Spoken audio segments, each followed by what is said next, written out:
In the US, we're all striving towards the American dream, the dog, the family, the house.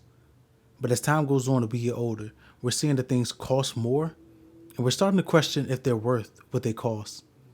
Today we're looking at some content from a young lady who bought a home 3 years ago, and she's starting to have some regrets. So let's take a look.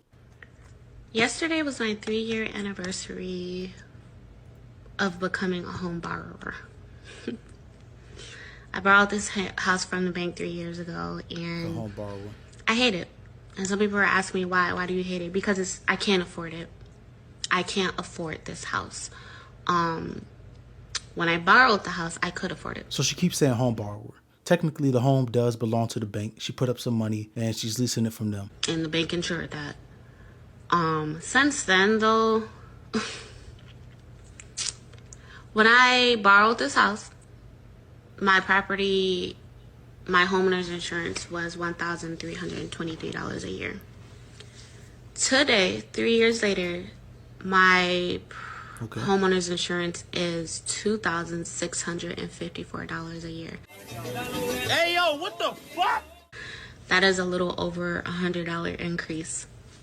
1,000. Which is added to my payment. 100%. Now, increase. I know a lot of people will say crap like, oh, well, if you buy a house, your mortgage will be cheaper than your rent. Sure, if I were to rent a 4-bedroom, 2-bathroom house, my rent would be a lot more than my principal and interest on this house. Renting may cost a little more than your mortgage. But when you have a mortgage, you have to remember that you're responsible for everything. You're responsible for repairs. You're responsible for life cycle maintenance. If you have a roof that is leaking, you're responsible for that, replacing it. If you want a fence, you're responsible for putting a fence up. It may be $15,000, $20,000. When you're a renter, you're not responsible for those things. You just need to look for a place to live. You say, hey, this one has a fence, this one has a balcony. I like that. You negotiate a fee and you move in.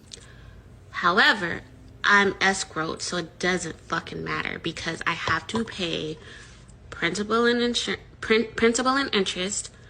my property taxes, and my homeowner's insurance monthly. So I know some people will usually say like, oh, my mortgage increased by $200 this year. Yes, we're not actually referring to the mortgage, which is the principal and interest amount. We're referring to the overall payment that we have to submit to the bank every month. Once again, she's exactly right. Your mortgage is based on the principal and interest, but also your homeowner's insurance and your state taxes. As the price of your property goes up, those state taxes and that insurance is going to increase as well. As the assessed value goes up, the state is going to say, hey, you pay a percentage of that in tax. Also, with your insurance, they're going to say, hey, this is what it costs to replace the current structure. And because they're assuming the liability, they charge you a premium on that. It's not actually the mortgage. We know that. But we're in escrow. We don't have a choice. So it's the mortgage payment that we're paying. When I signed up for this fucking house, I signed up to pay $1,800 a month. I'm close to the $2,200 now. Come on now, dog. In 3 years. That's a lot of money.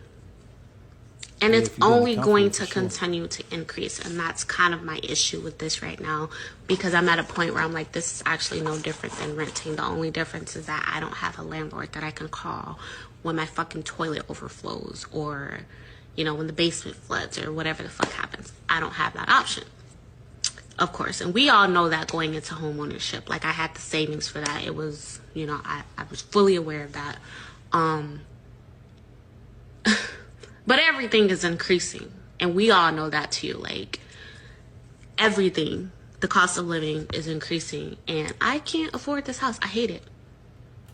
But I can't, it's like, I'm probably not going to go back to renting because I invested over $30,000 into living here for upfront costs, not referring to how much I She paid got some in equity in there. my mortgage and all that. But A little bit of equity. I don't know. I got sucked into the world of, oh my God, I want to get married. I want to buy a house. I want to do this. It's like, I let society tell me that's what I wanted, but when I got it, I don't want it. And I hate that for me. Because it took me a little too long to realize what I actually wanted for my life and not what I thought I wanted for my life, because society makes it seem like we should want certain things.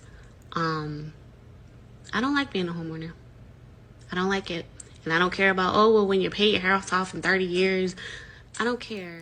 I think what we're starting to see is people are not buying into the American dream, right? We talked in the beginning about the house, the family, the dog. People are starting to see that it's not worth what it costs to get, especially when that cost is going up every year. She started at $1,800 a month. Now she's at $2,200. That's a huge increase for someone that didn't account for that money. So I definitely understand where she's coming from. Dave Ramsey has a principle. And if you don't know who Dave Ramsey is, he teaches us about finance and everything. I will link his channel down below. But Dave Ramsey has a principle saying you should only spend 25% of your take-home pay on your home, on your mortgage or your rent or whatever it is, whatever living situation that you have. The issue is that 25% is turned into 30 and 40 and 50% because the wages aren't increasing with the price of the homes. In Maryland, the typical take-home pay is $3,800 a month, but the average mortgage is $2,145 a month.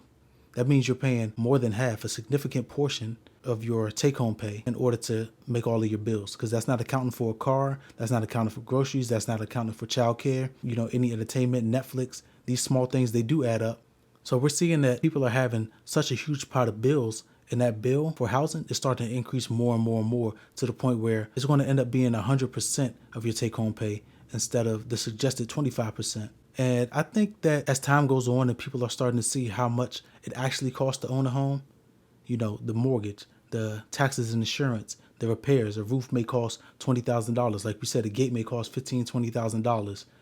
Repairing your siding. As we're starting to see the actual cost of owning a home, and as it's increasing beyond what people can afford, I think we're going to revert back to multi-generational living. Grandparents, our generation, and then our kids all living under the same roof. And I think that it's a great thing. I think that you have the people that taught you and gave you your ideology, being able to instill in your kids those same values and things is going to be very beneficial for the coming generations. It's also going to cut down a lot of those costs. Instead of everybody paying the $2,145, 3 generations paying $2,145 for their own place. You put $6,000 into one place. That'll definitely help it get paid off faster. You're sharing groceries, people are sharing skills. I think we're going to get back to some of those more traditional ways. So that's been the content for today. Appreciate you guys watching. Tell me your thoughts. If you can, like, comment, and subscribe. All the YouTube things.